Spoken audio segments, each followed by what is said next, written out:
الحمد للہ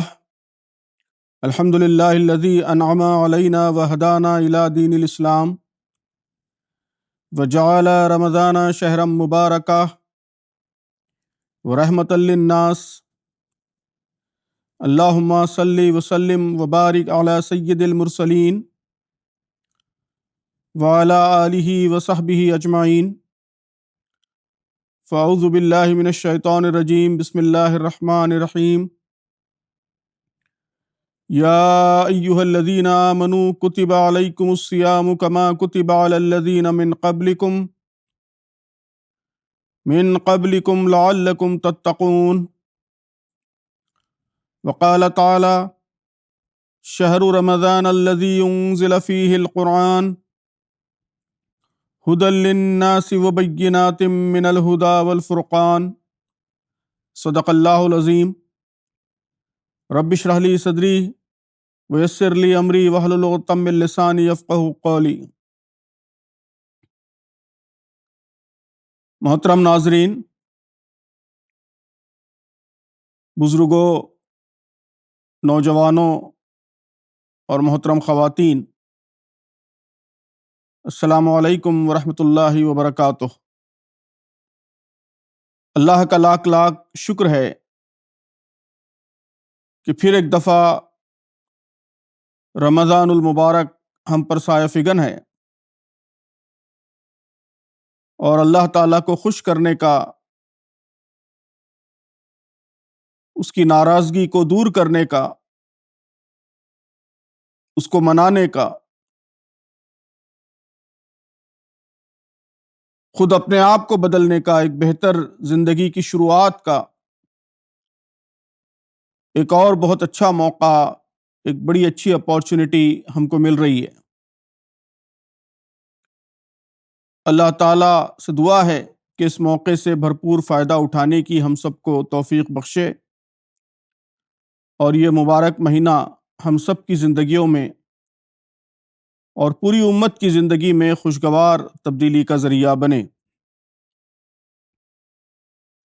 ناظرین، رمضان تزکیے کا مہینہ ہے، یہ شہر القرآن ہے، قرآن کا مہینہ، شہر التقویٰ ہے، تقویٰ کا مہینہ۔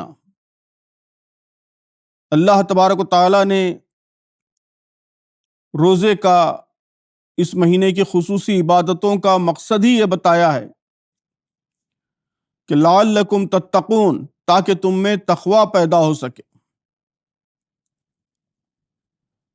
تو روزہ، تراویح، نماز،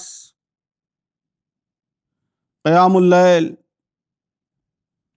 تلاوت، سماعت قرآن، صدقہ، خیرات، یہ سب ظاہری اعمال اور ذرائع، مینس ہیں۔ اصل مقصد تقوی کی افزائش ہے، دل کی دنیا بدلنا ہے۔ تزکیے کا، تربیت کا، تقوی اور پرہیزگاری کا جو مرکز ہے وہ دل ہے۔ رسول اللہ صلی اللہ علیہ وسلم نے فرمایا کہ ان اللہ لا ينظر الى صورکم واموالکم ولکن ينظر الى قلوبکم واعمالکم، کہ اللہ تعالیٰ تمہاری صورتوں کو اور تمہارے اموال کو نہیں دیکھتا، بلکہ تمہارے دلوں کو اور تمہارے اعمال کو دیکھتا ہے۔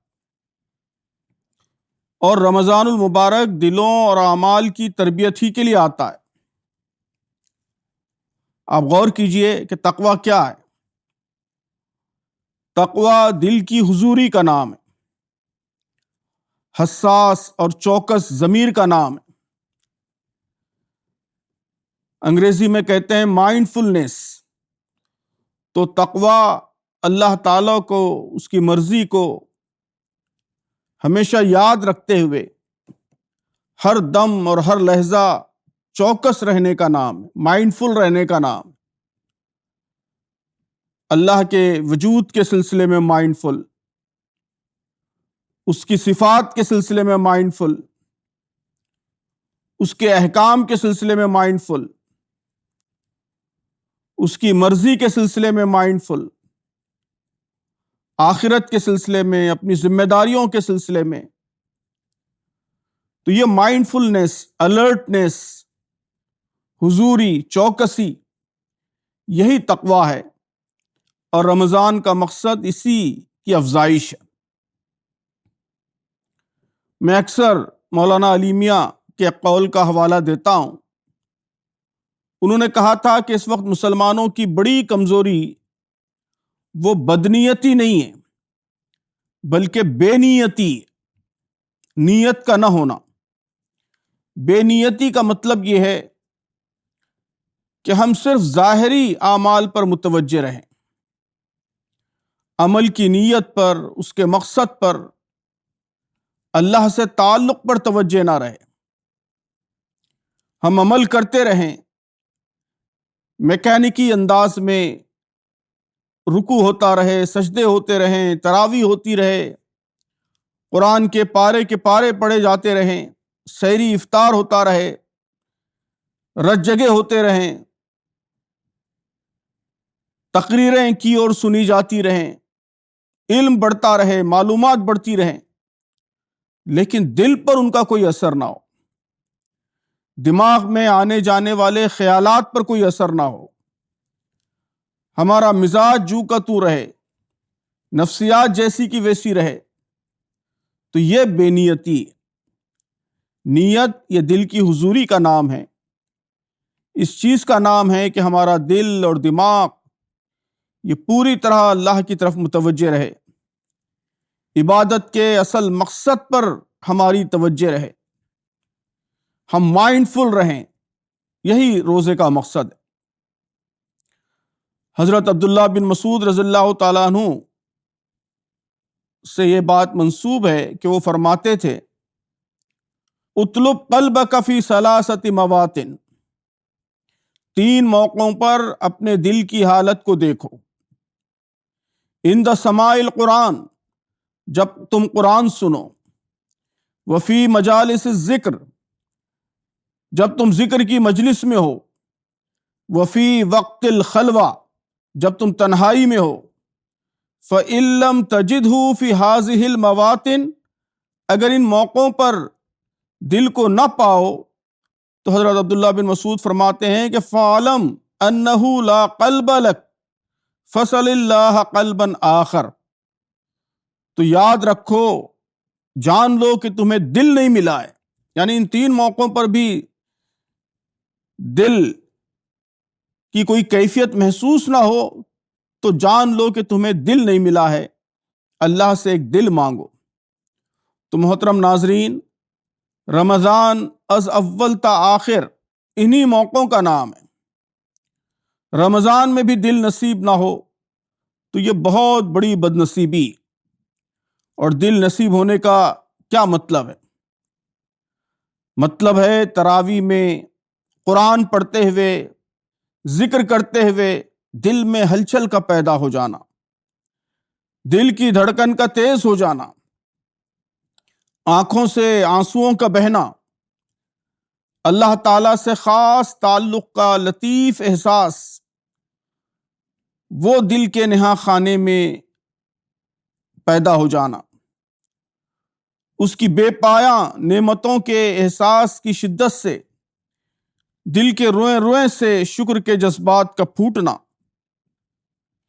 الحمدللہ کی بے ساختہ سزاؤں کا نکلنا، اس کا قرب، اللہ کا قرب محسوس ہونا، بے ساختہ اللہ سے سرگوشی شروع ہو جانا، ایک ایک غلطی اور ایک ایک کوتاہی کا یاد آ جانا، دل کی گہرائی سے ندامت اور شرمندگی کی شدید قلبی کیفیت کے ساتھ بار بار معافی کی طلبی زبان پر جاری ہو جانا، آئندہ اللہ کے حقوق کے ادا کرنے کے وعدے اللہ سے کرنا، پختہ عزم کرنا۔ تو سامعین محترم، ایسی بہت ساری قلبی کیفیات یہی رمضان کا حاصل ہے۔ ہماری اصل کوشش یہ ہونی چاہیے کہ اس ماہ مبارک میں، اس کے مختلف اعمال کے دوران زیادہ سے زیادہ یہ کیفیات ہم کو حاصل ہوں، ان کیفیات سے ہم گزریں۔ اس کے لیے ضروری ہے کہ روزے رکھنے اور عبادتیں کرنے کے جو طریقے ہیں ان طریقوں میں کچھ تبدیلی آئے۔ ہر اسلامی عبادت کی طرح رمضان کا بھی ایک پہلو یہ ہے کہ یہ ایک بھرپور سماجی سرگرمی ہے۔ اب تو ہم دیکھ رہے ہیں کہ یہ مسلمانوں کا ایک فیسٹیول بن چکا ہے، ایک پرکشش کلچر بن چکا ہے۔ یہ جگمگاتے بازار، بارونق دکانیں، طرح طرح کے ذائقہ دار کھانے، افطار پارٹیاں اور مسجدوں میں امٹتی بھیڑ، سحری کی رونقیں، رشتہ داروں کا، دوست احباب کا آنا جانا، کھانوں کا تبادلہ، تحفوں کا تبادلہ، تو آپ غور کریں تو محسوس کریں گے کہ رمضان میں ہمارے باہر کی دنیا یہ اور زیادہ پرکشش اور زیادہ اٹریکٹیو ہو جاتی ہے۔ ان میں سے بہت ساری چیزیں یقیناً وہ رمضان کی روح سے غفلت کا نتیجہ ہیں، اور ان امور کے سلسلے میں بھی توازن پیدا کرنے کی ضرورت ہے۔ لیکن مجھے جو بات یہاں عرض کرنی ہے وہ یہ کہ اگر یہ سب رونقیں ہوں تب بھی انہی رونقوں کے درمیان ہمیں اپنے دل کو زیادہ چوکس، زیادہ مائنڈفل اور زیادہ حساس بنانے کی کوشش بھی کرنی ہے۔ اپنے اندرون پر، دل کی دنیا پر زیادہ فوکس ہونا ہے کہ یہی تقویٰ ہے۔ تو محترم سامعین، اس مہینے میں بازاروں کی رونق ہمیشہ سے بہت زیادہ رہے گی۔ اسی میں ہم کو ریسٹرینٹ کی، صبر کی پریکٹس کرنی ہے۔ کنزیومرزم کی کشش سے بچنا ہے۔ دسترخوان بھرے پڑے، انواع و اقسام کی نعمتیں سجی، اسی میں کھانے کے سلسلے میں فوڈ کے ساتھ جو متقیانہ تعلق ہے اس کی پریکٹس کرنی ہے۔ مسجدوں میں ہنگامہ ہے، شور و غل برپا ہے، لیکن اسی کے درمیان دنیا جہاں سے بے خبر ہو کر اللہ کی طرف دل اور دماغ کو متوجہ رکھنا ہے۔ گھروں میں غیر معمولی چہل پہل ہے، اسی چہل پہل کے درمیان اللہ کو ہر دم یاد رکھنے کا، اس کے ذکر کا اہتمام کرنا ہے۔ تو آپ غور کریں گے تو محسوس ہوگا کہ آپ کے ہاتھ میں دودھ کا بھرا ہوا پیالہ دے دیا گیا ہے، اور چیلنج یہ ہے کہ حیران و ششدر کر دینے والی رونقوں کے درمیان سے اس پیالے کو لے کر اس طرح گزرنا ہے کہ ایک قطرہ بھی گرنے نہ پائے۔ تو جو لوگ اس امتحان میں کامیاب ہو جاتے ہیں وہی حقیقی روزے دار ہیں۔ ہم سب دیکھ رہے ہیں کہ عام طور پر لوگوں کا اپروچ یہ ہوتا ہے کہ رمضان میں زیادہ سے زیادہ عبادت کریں۔ یہ بھی ضروری ہے، لیکن اس سے زیادہ ضروری یہ ہے کہ جو کچھ بھی ہم کریں وہ احسان کے اعلیٰ سے اعلیٰ درجے پر کرنے کی کوشش کریں۔ زیادہ سے زیادہ عبادت کی بجائے اچھی سے اچھی عبادت، اس پر ہماری توجہ ہو۔ لوگ یہ دیکھتے ہیں کہ کتنی رکعتیں پڑھی ہیں، اس سے زیادہ ہم یہ دیکھیں ایسی کتنی رکعتیں ملی جن میں ہمیں نہ بچوں کا شور سنائی دیا، نہ فین کی ہوا اور اے سی کا رخ محسوس ہوا، نہ کوئی واقعہ یاد آیا، نہ ذہن کان میں پڑنے والی قرآن کی آیتوں کے بجائے کسی اور مسئلے کی طرف متوجہ رہا، بلکہ ذہن اور دل مکمل طور پر 100%، 100% اللہ کی طرف متوجہ رہا۔ پڑھے جا رہے قرآن پر، اذکار پر پوری یکسوئی کے ساتھ تدبر کرتا رہا۔ آس پاس کیا ہو رہا ہے اس سے پوری طرح کٹ کر صرف اللہ کی طرف، قرآن کی طرف ذہن کا ارتکاز رہا۔ تو جو رکعتیں اس کیفیت کے ساتھ پڑھی جائیں گی وہی رکعتیں اصل حاصل ہیں۔ لوگ یہ دیکھیں گے کہ انہوں نے کتنے پارے پڑھے ہیں، ہم یہ دیکھیں کہ کتنی دفعہ قرآن نے ہمارے دل کے تاروں کو چھیڑا، کتنی دفعہ دل تڑپ اٹھا، کتنی دفعہ جسم پر رونگٹے کھڑے ہو گئے، کتنی دفعہ اللہ کی رحمت کی ٹھنڈی اور فرحت بخش لہر اس کے وجود کا دل کی گہرائیوں میں احساس ہوا۔ کتنی دفعہ دل پوری قوت سے اپنے جائزے کی طرف، اپنے احتساب کی طرف مائل ہوا۔ کتنی دفعہ ایسا محسوس ہوا کہ قرآن تو ہمارے حالات کا، آج کے حالات کا بیانیہ ہے۔ لقد انزلنا الیکم کتابا فیہ ذکرکم، لوگو ہم نے تمہاری طرف ایک ایسی کتاب بھیجی ہے جس میں تمہارا ہی ذکر ہے۔ تو کتنی دفعہ لگا کہ قرآن ہمارے زمانے کے 2025 کے حالات میں ہماری رہنمائی کر رہا ہے۔ تو شہر القرآن کا تقاضا محض زیادہ سے زیادہ پارے پڑھ ڈالنا نہیں ہے، بلکہ قرآن سے ایسا زندہ اور پرسنل تعلق قائم کرنا ہے۔ تو سامعین، میری گزارش یہ ہے کہ رکعتوں اور پاروں کی محض تعداد نہیں، بلکہ ان محسوسات کو، ان اندرونی تجربات کو، ان انر ایکسپیرینسز کو ہم کاؤنٹ کریں، اس کی گنتی کریں۔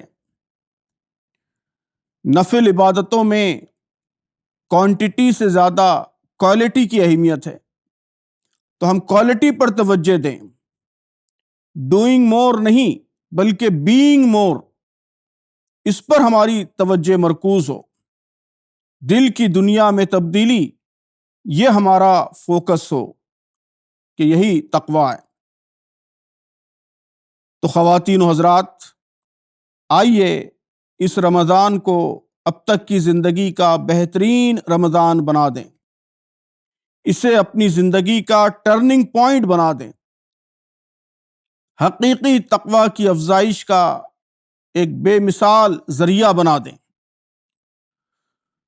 روزے کے اور رمضان کی عبادتوں کے مقاصد کے استحضار کے ساتھ ہم روزہ رکھیں، بے نیتی سے نہیں بلکہ حضوری کے ساتھ ان مقاصد کو یاد رکھتے ہوئے رمضان گزاریں۔ اللہ تعالی ہم سب کو اس کی توفیق بخشے۔ وما توفیقی الا باللہ، علیہ توکلت و الیہ انیب۔ اللہم حبب الینا الایمان وزینہ فی قلوبنا وکرہ الینا الکفر والفسوق والعصیان واجعلنا من الراشدین، آمین یا رب العالمین۔